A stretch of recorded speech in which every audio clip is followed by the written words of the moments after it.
Welcome to VLGA Connect. My name is Catherine Arndt and I'm the Chief of the VLGA Connect studio. I hope you enjoy today's Connect episode brought to you by the VLGA, the national broadcaster on all things local government.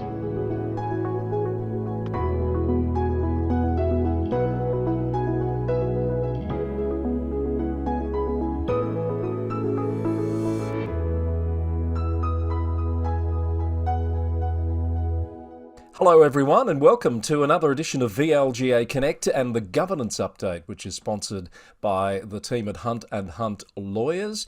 And no, you're not mistaken, we're a little bit later this week than normal. We recorded this late on Friday.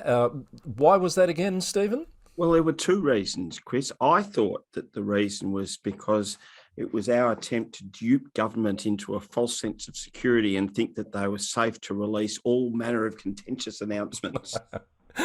Which, of course, they didn't. No, there's been nothing. Or there's been lots, but nothing really affecting local government that we care to talk about. What do you think the reason is? I think the reason is because John Lloyd Fillingham, who edits the program for us, has become in such high demand. People have seen this program and they've thought, I've got to have him for my video project. And he's just been so busy this week that he couldn't get to us until late. So there you go. Good for him. Making us look remotely good, Chris. Good on him. Absolutely. And look, we're just about waiting for those government announcements, but we are still waiting to hear about the appointment of a monitor at Horsham. There was an announcement a few weeks ago that there would be one. As far as I'm aware, we don't yet know that there is one. No, as of a few minutes ago, there hadn't been an announcement, Chris. So we're hoping there's one soon. All right, let's get into the news, and we've got a bit of a follow-up from last week. Once again, lots of discussion about our attempts to try and define definitively which council names in Victoria have Indigenous origins. Are we any closer to having that definitive list? It's defined definitively. Yes. Tautology. Yes, it is, probably. There you go. Can I start with an erratum? And in fact, it has to be accompanied by a grovelling apology because Claire Keenan, CEO at Moira, made contact during the week and said, oh, by the way, she's got pretty good evidence that Moira is in fact a Yorta language name. Oh, who would have thought? Well, yeah, no, you know where that's going because you said as you come from Cobram originally, know that part of the country pretty well, and you said to me you thought it was, and I said, no, it's Irish. The internet told me so. You did. I'm reminded of an old colleague in my radio days who used to set up funny radio calls, and one of his regular callers was an Irish accented lady named Moira Shire.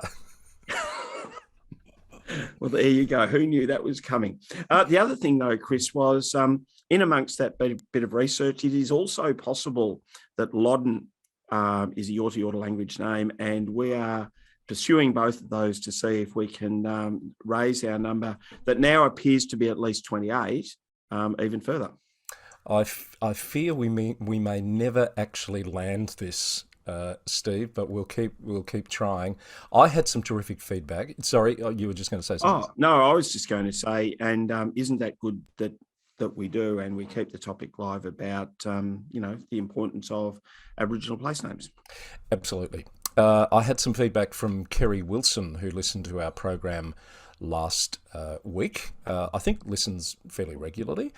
Kerry is a co-founder of the campaign Put Her Name On It, that you might have seen some coverage of in recent times, which is advocating for greater representation and recognition of women in public place naming and commemoration. And she told me that she'd started reviewing the names of Victorian councils, hadn't quite got around to finishing it until she heard our conversation last week, and that's prompted her to complete her piece of work, and she gave me some really interesting stats. You ready for this, Steve?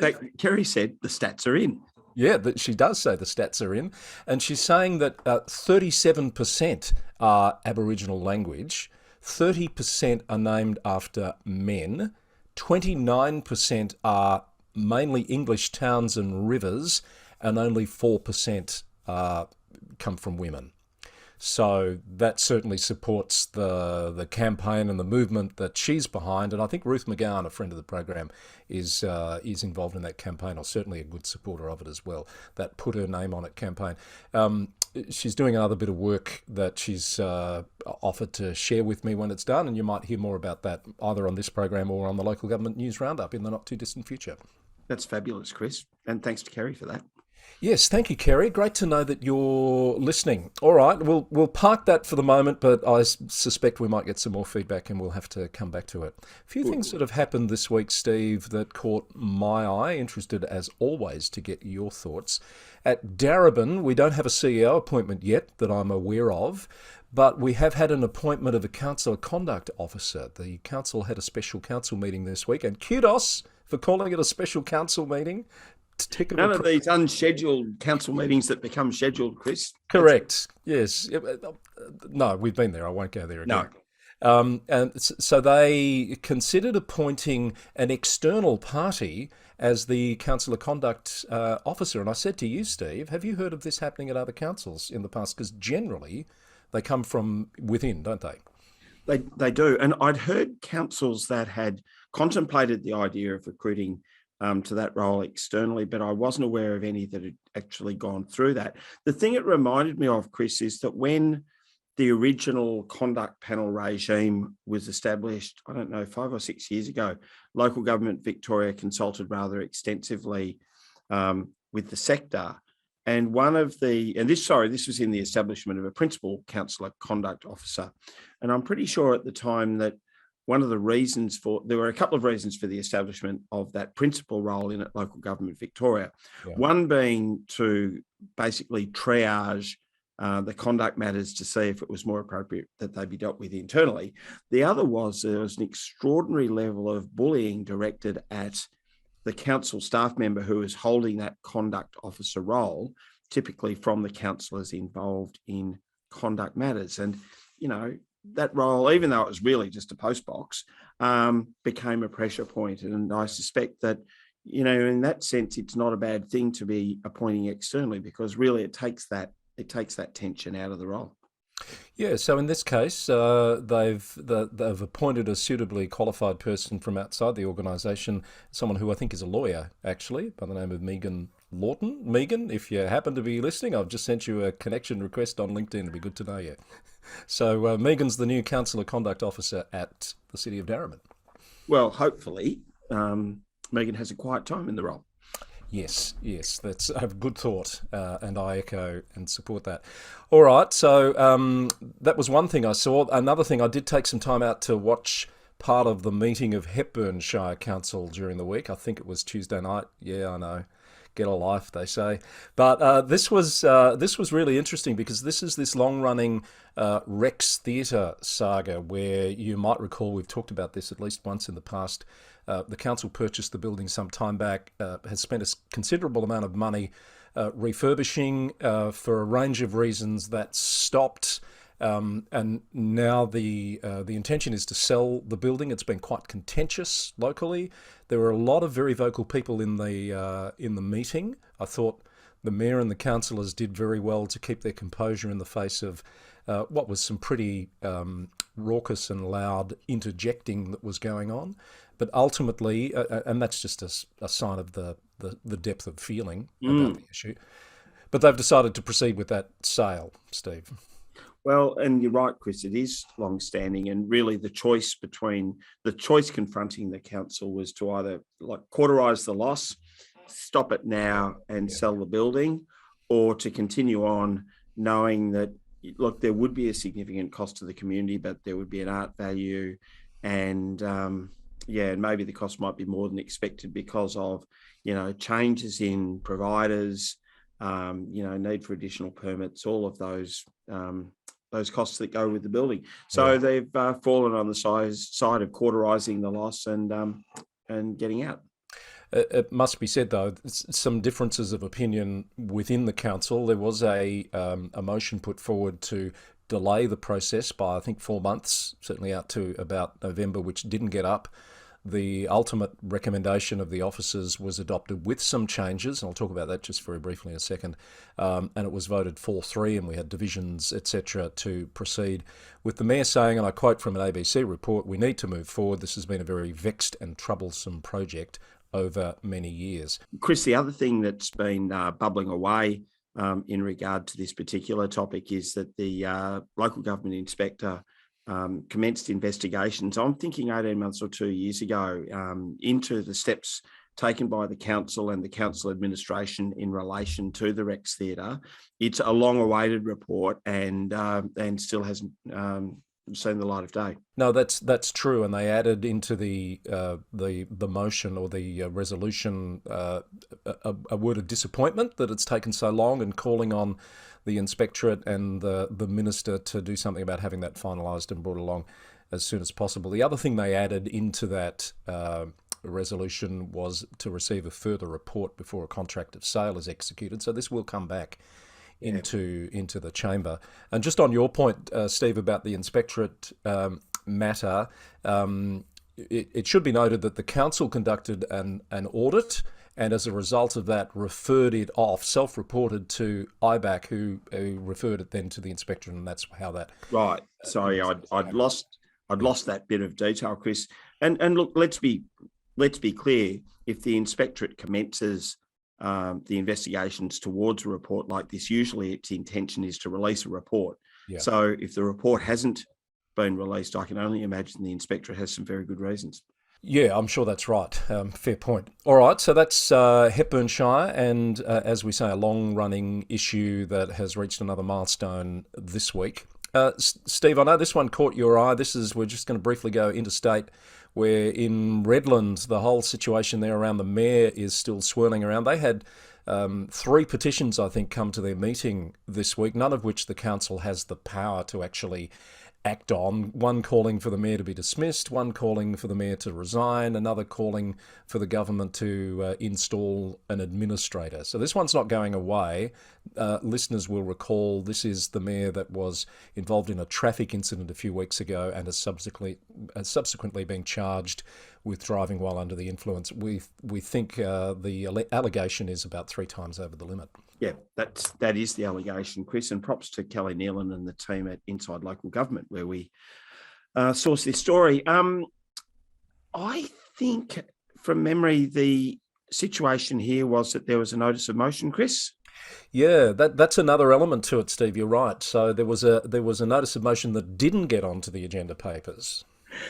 Yeah, and I mean, in some ways that's quite heartening, because most councils have a local law that says that a notice of motion has to be, get past the CEO and, not be abusive or not be illegal.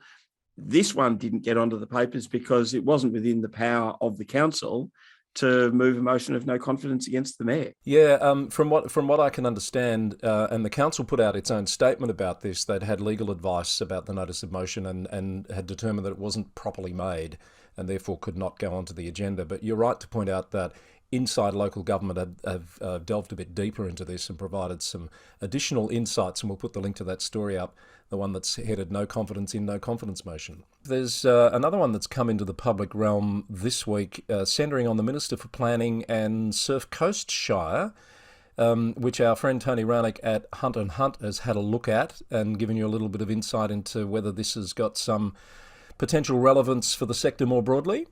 Tony Rownick is as bad as you, Chris.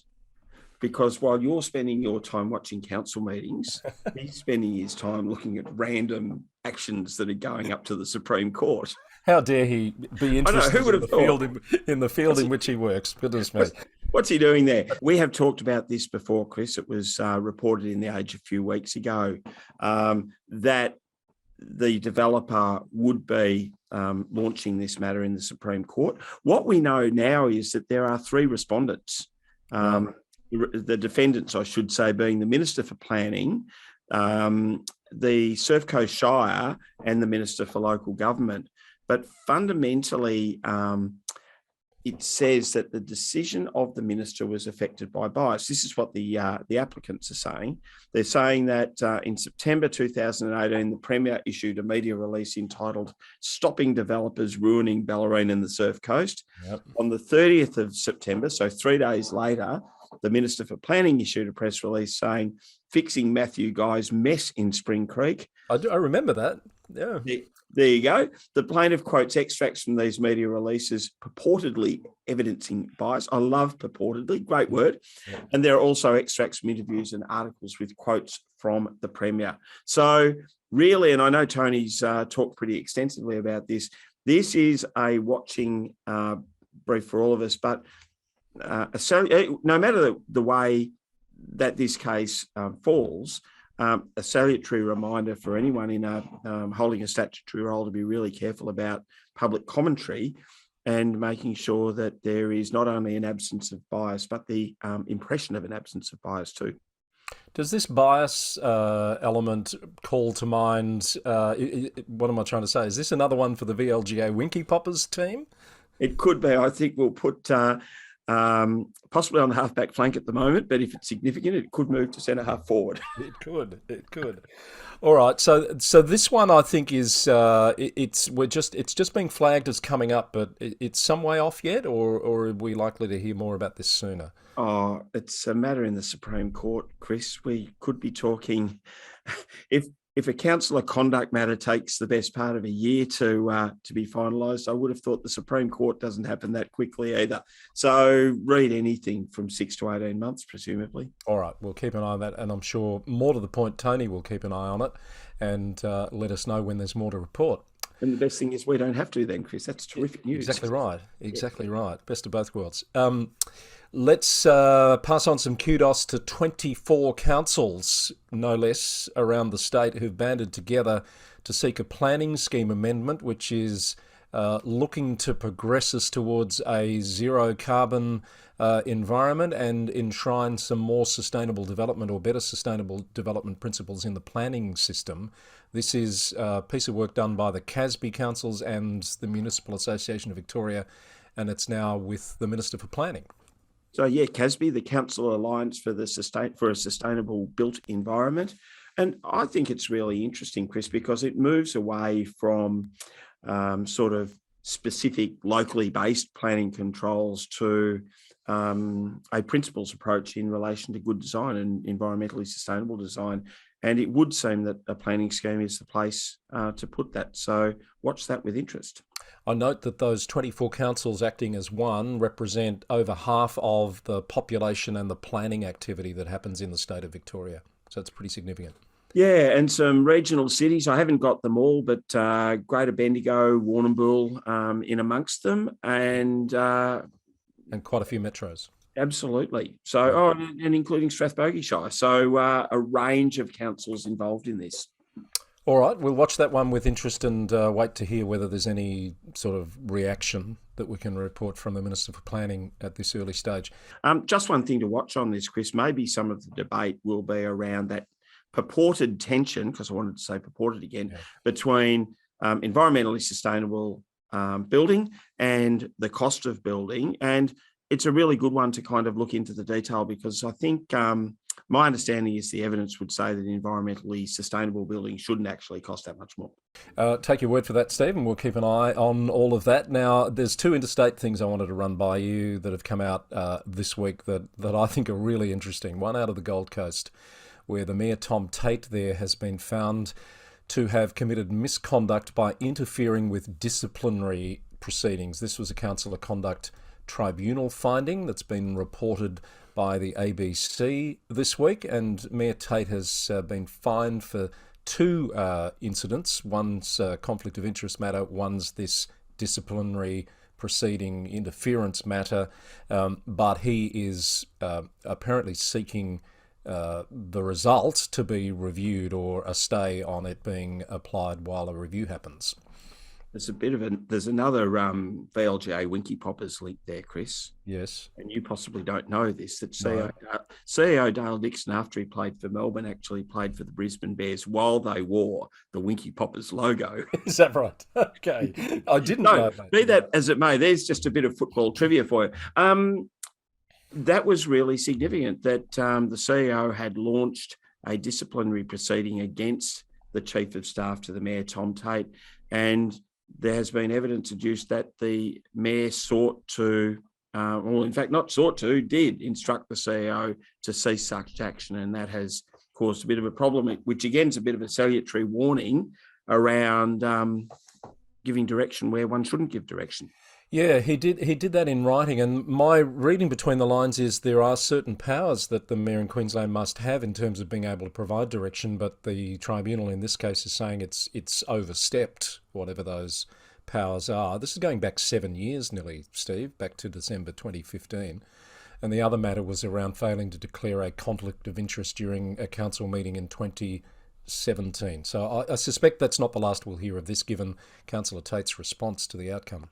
No, and I'm not I make no comment other than to say, yes, he purportedly, did appear to have given that instruction in writing, but were an elected official to give such an instruction in writing and the relevant administrative officer or CEO to make contemporaneous diary note that such an instruction had been given verbally, I would have thought a contemporaneous diary note would be still pretty strong evidence in a case like this. So one shouldn't be lulled into a sense of security just because an instruction wasn't given in writing, I guess. Yeah, fair point.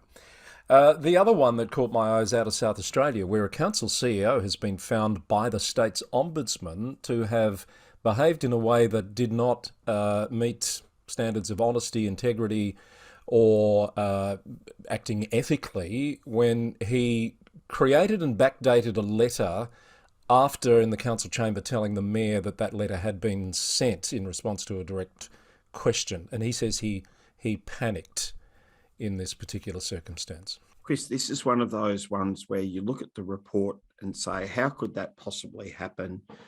I wouldn't possibly do that. And it's a pretty extreme example. The response had been given to the council, and then retrospectively evidence was created to support the response that had been given to the council. Fine, we all get that. That shouldn't have happened.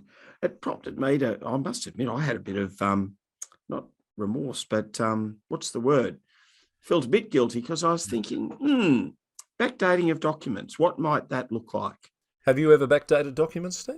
I don't know that I've backdated any. I can't say I haven't, but I would say without doubt, if a letter, for example, had sat around for a couple of days and it wasn't particularly significant, the date on the letter, I reckon I've allowed correspondence to go out that might be a day or two out. And the reminder from me reading about this, Chris, was just the hard and fast rule of don't do it. I think that they are two very different circumstances, though, aren't they? In fairness, you might have a letter kick around a desk or through a system for a couple of days, and it's got an older date on it. But in this case, the situation was, let's be clear, and this is all in the public domain, he's admitted this to the Ombudsman. The Mayor asked him in a council meeting, had he sent a particular letter? He said yes. He went back to his office and says he realised then that it hadn't been done, and he panicked, created the letter, backdated the letter, and then gave that to the Mayor as evidence that he'd done it. That's a whole different level of... Yeah. My point is, though, that carelessness in regard to the dates on letters or other legal documents, if done routinely, can easily slide into being misleading, because there might be that document where the date actually really matters. Yeah. So the best thing to do is to be really rigorous and hard and fast about the date that's put on documents. Yeah, good advice, because that leads to, I think, the definition of the slippery slope, doesn't it? Exactly. Yeah. Exactly. All right. I don't know what's happened there, because the council was reported to have, this was all in the Adelaide Advertiser this week, was reported to have had legal advice on its options once it had received that Ombudsman's report. A whole range of potential options there, including that CEO potentially losing their job I haven't heard the upshot of that, but I understand they were looking at that this week. Let's bring it back to a couple of classified notes. There's some developments at CEO level in Victoria this week, Steve. You know, we like to keep our finger on the pulse here. There's good news and bad news in a way. At Gannawarra, Tom O'Reilly there won't be returning as CEO at the end of his contract. The council has resolved this week to proceed to a recruitment process to appoint a new CEO. Yeah, so as councils are able to do at the end of a contract period of a CEO. So Gannawarra's made that determination, and yeah, we'll wish Tom well as he sees out his term. Of course, he did sweep the pool a bit at the LG Pro Awards recently, and some terrific work done at Gannawarra. Absolutely. Yeah, we do wish Tom all the best. I will note that the decision was made in confidence, but the resolution was released afterwards, and there was a division called. It wasn't a unanimous decision of the council. It's one of those situations where there were some differing points of view on how to proceed. So that's the current state of play at Gannawarra. Happier news at Alpine, where the Director of Assets there, Will Jeremy, has been appointed last week at about this time as we record at a special council meeting as the CEO at Alpine Shire. Congratulations to Will. I think we chided the Alpine Shire for the timing of their meeting, Chris, so hopefully they won't do that again. But yeah, congratulations to Will. What a lovely part of the state. Absolutely. All right, Steve, I'm at the end of my list for this week. Anything left on yours? No, I think I'm done, Chris. Well, in that case, we can wrap it up and just say thank you once again to Tony Ranick and the team at Hunt & Hunt Lawyers for sponsoring this program, which is going from strength to strength on YouTube and on podcast. Why is this happening, Steve? I don't know. It's one of those mysteries of life. We'll just keep wondering, Chris, and we'll keep doing it. Thank you. Thanks, Steve. Talk to you next week. Have a good one. Will do. Steve Cooper is the Chief of Staff at the VLGA. That's your governance update from VLGA Connect, albeit a little late this week. I hope it's been worth the wait, and we'll see you again soon. Bye for now.